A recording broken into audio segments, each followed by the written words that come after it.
dificuldades económicas. Revolução ou Transição é o nome de um livro que fala da história e memória da Revolução dos Escravos. Hoje na TV24 está a coordenadora do livro, Raquel Varela. Muito boa tarde e obrigada pela sua presença aqui na TV24. Este é um livro que tem textos de vários autores sobre este tema, Revolução ou Transição. Chegaram a alguma conclusão? Sim. Justamente, creio que dois dos principais objetivos deste livro, e que os leitores vão poder ler, é justamente a argumentação de que em 1974-75 não se viveu uma transição, viveu-se uma revolução, e a transição começa em 1976.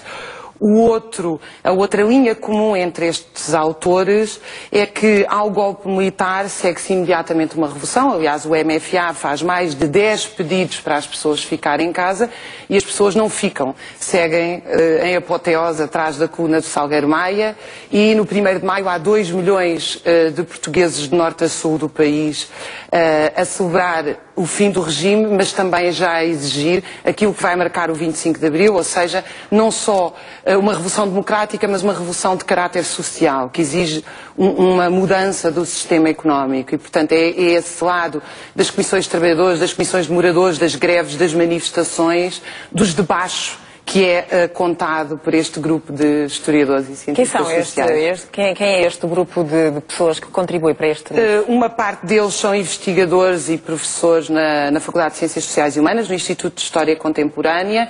Também temos a participação de 3 autores estrangeiros, enfim, nomes como Fernando Rosas, Dalila Cabrita Mateus, Valério Arcari e Constantino Pissarra, entre outros nomes muito consagrados, alguns certamente dos mais consagrados historiadores portugueses, mas também novos investigadores que começaram agora os seus trabalhos sobre a Revolução e que são muito importantes, porque nós não olhamos só para a memória e para os protagonistas, olhamos para aquilo que realmente se passou, voltamos aos documentos, voltamos às origens. Esse é um fator interessante, perceber como é que as gerações mais novas, mas que analisam, que estudam o tema, ainda veem esta revolução. Pergunto-lhe se 38 anos depois ainda há factos novos a descobrir e a revelar sobre esta revolução. Certamente que sim, certamente que sim.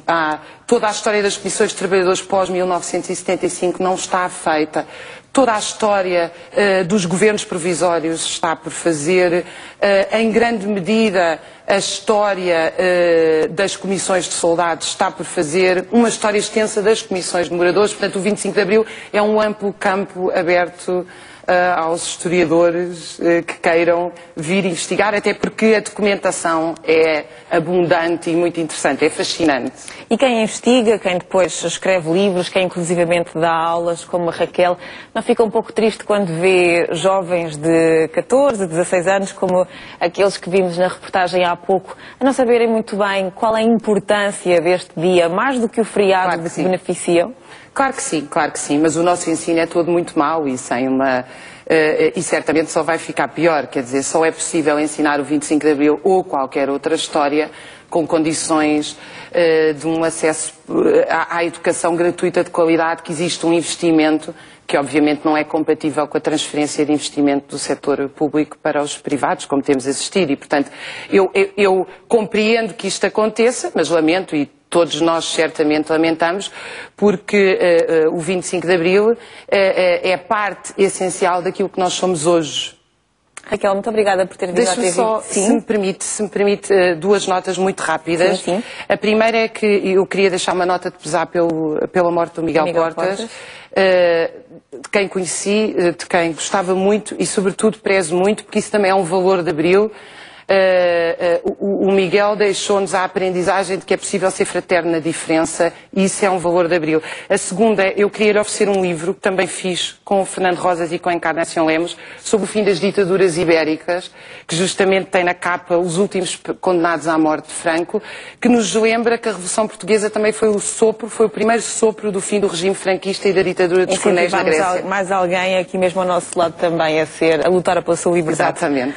Raquel, muito obrigada por ter vindo à TV24 falar também da Revolução dos Escravos e deste livro do 25 de Abril, 38 anos depois.